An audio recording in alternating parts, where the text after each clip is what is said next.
Before the endless scroll, before the algorithm knew you better than you knew yourself, there was a different kind of magic. A magic that required a journey. It lived under the warm, fluorescent glow of a high street shop, and it smelled faintly of plastic, cardboard, and rain-soaked jackets. It was a feeling, a promise whispered on the Friday afternoon breeze as the school bell rang or the workday ended. The promise of an adventure you could bring home with you. But to understand the magic, you first have to remember the world without it. The world of the 1970s and early 80s. A world governed by a handful of television channels.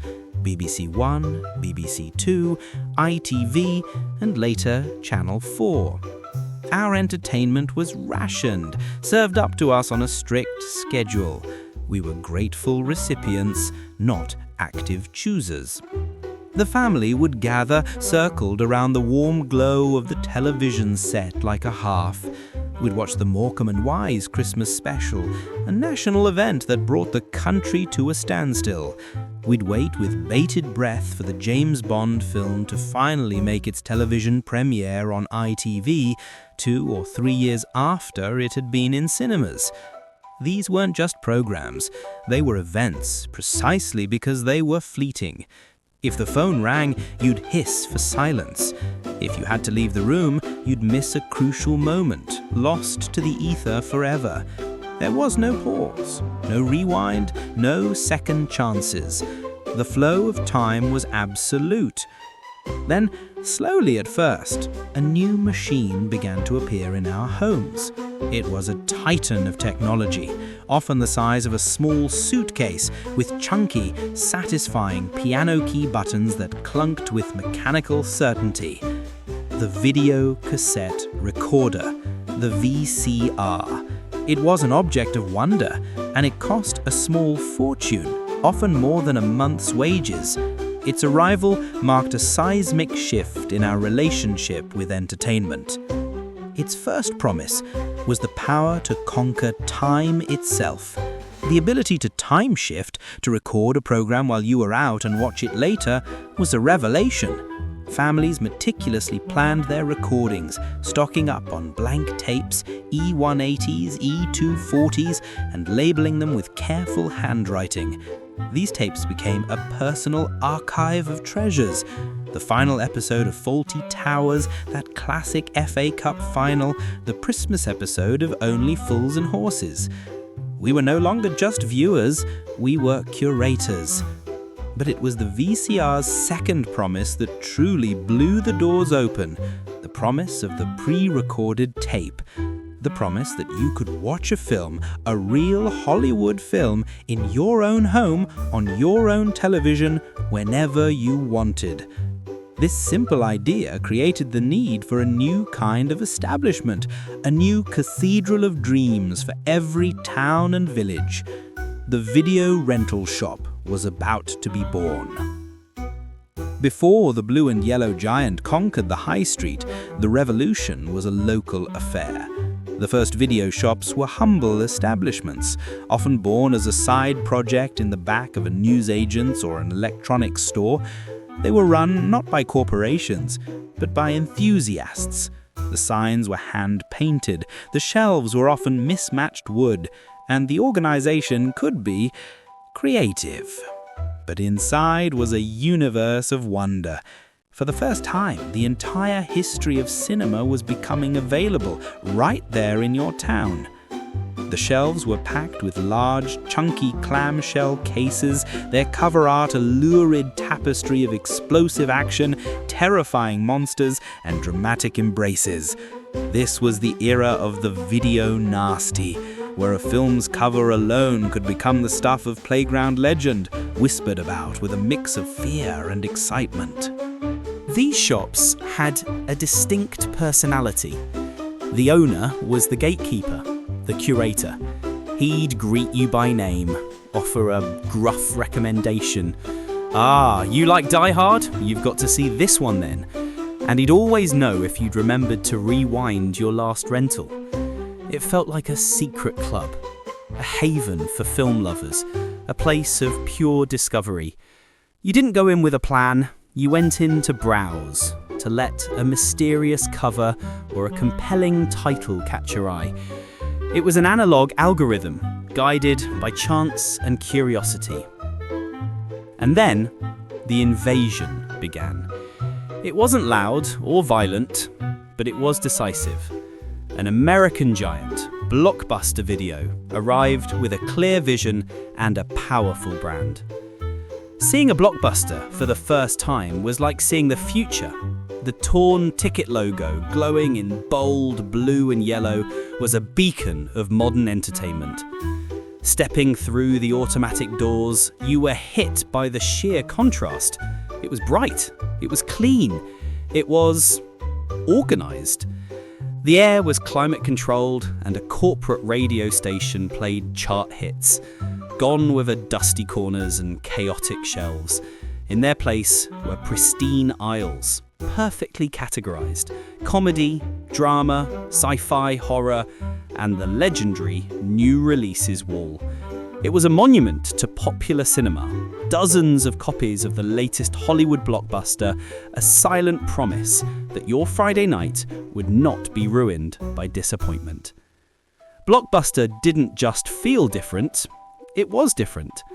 The membership system was computerized, your rental history stored on a database that seemed impossibly futuristic. They had a section for ex-rental tapes you could buy, allowing you to own a film for a fraction of its retail price.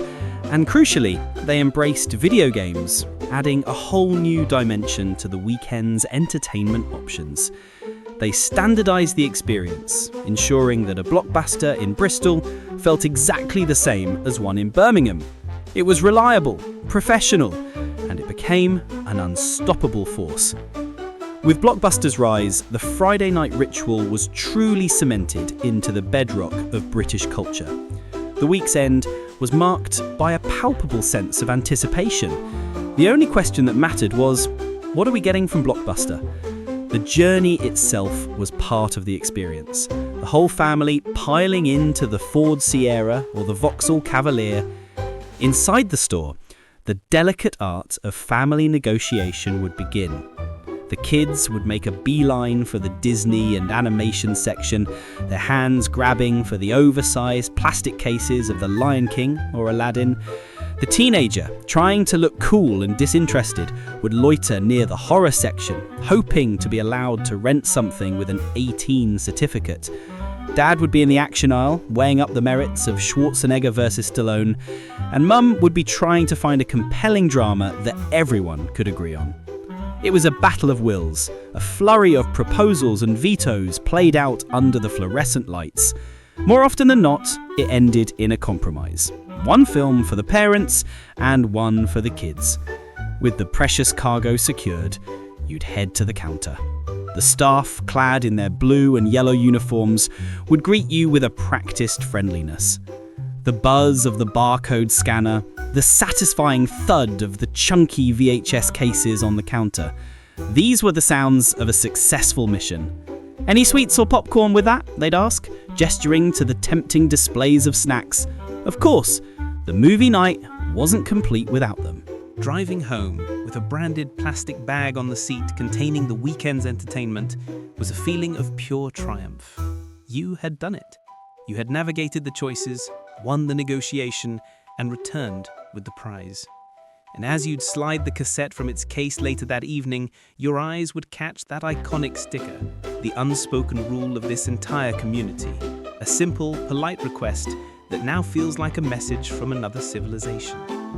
Be kind, rewind. For a long time, the reign of Blockbuster felt absolute, its blue and yellow flags planted firmly on the high street of every British town.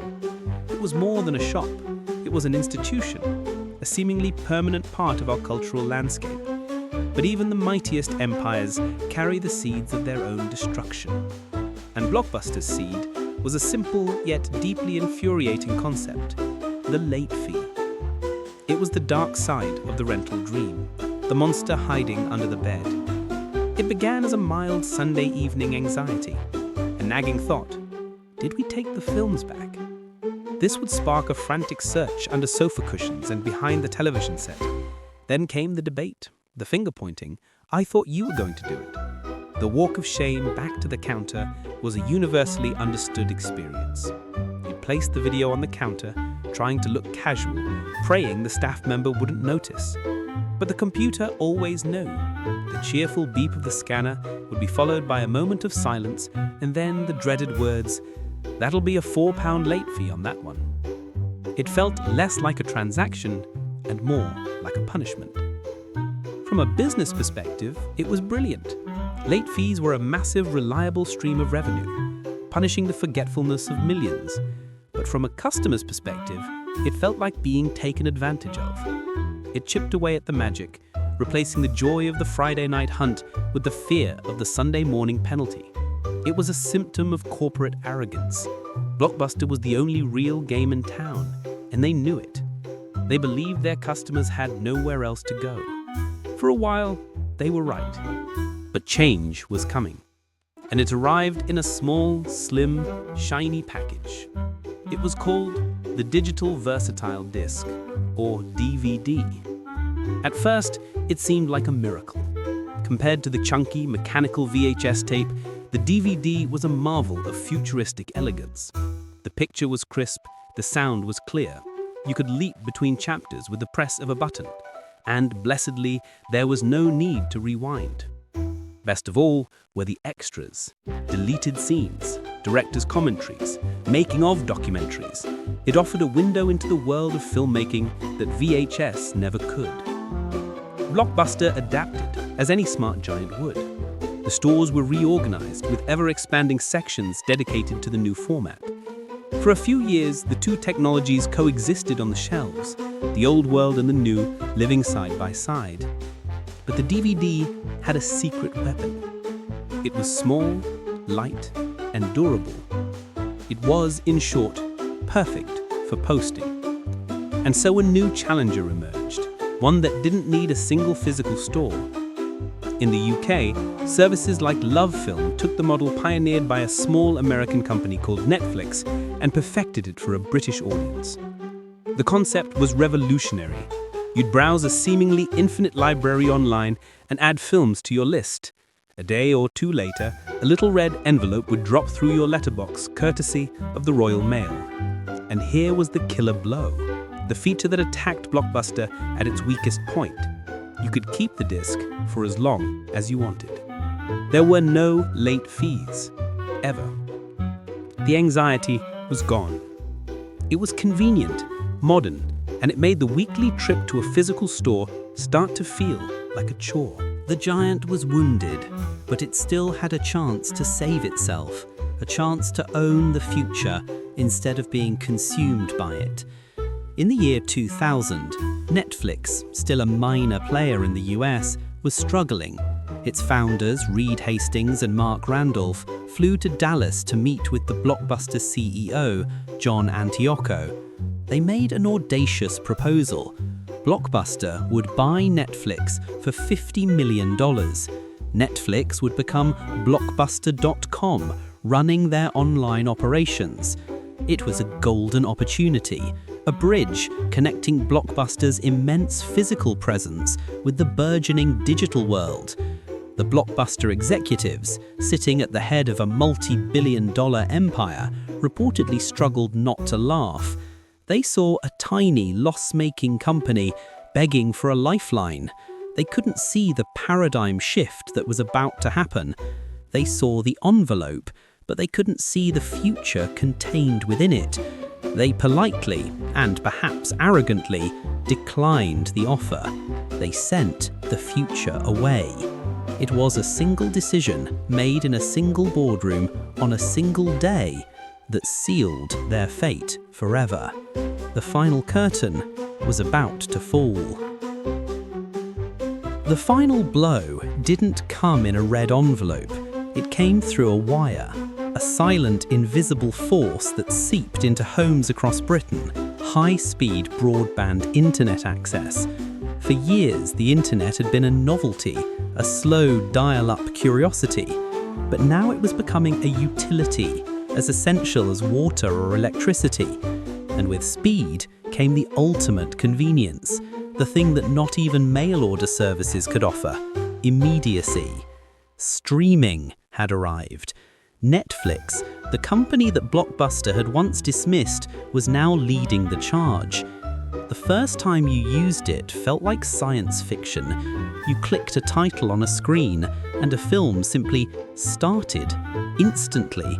There was no journey, no physical object, no return date. The very concept of renting something began to feel archaic.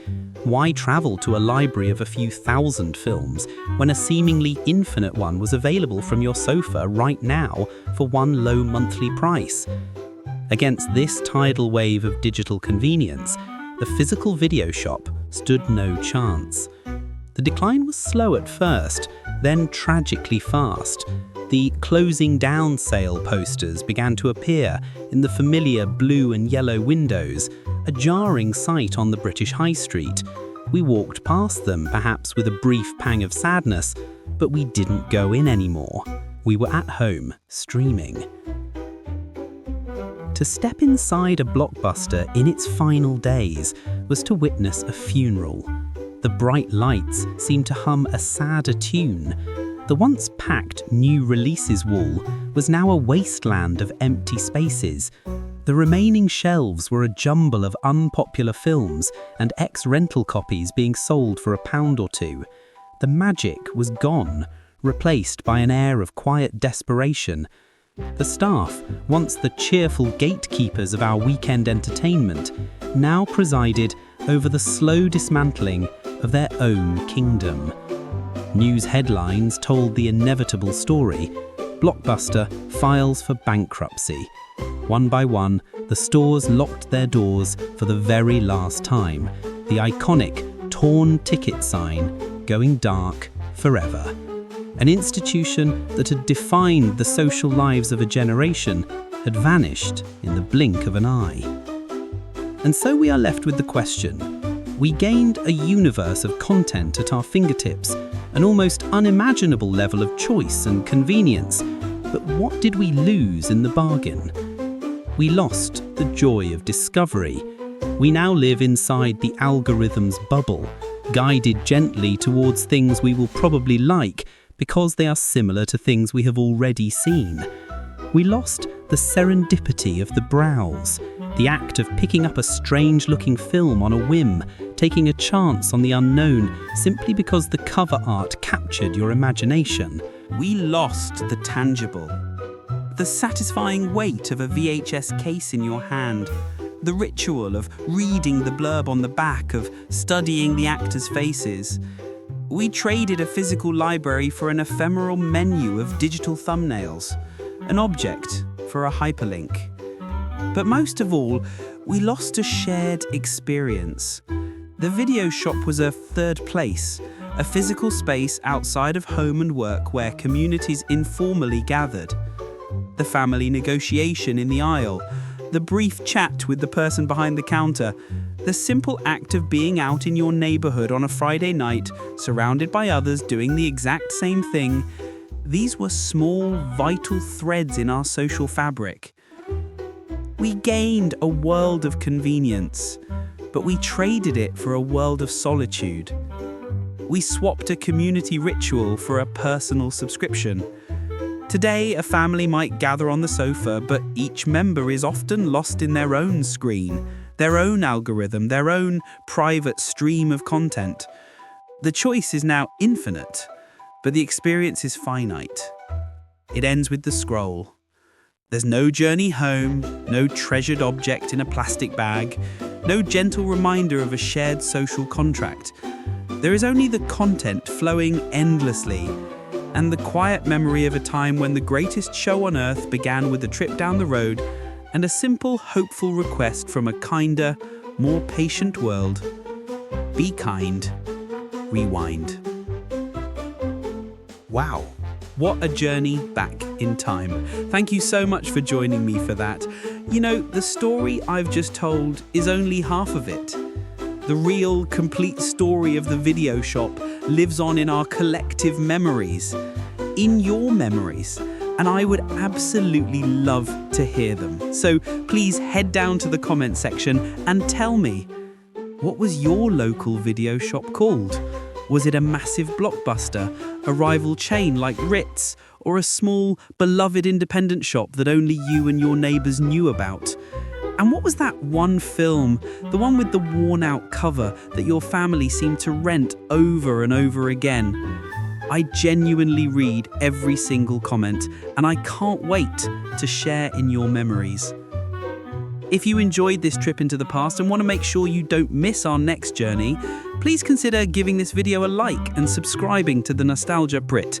It truly is the best way to support the channel and help our community of nostalgia lovers grow.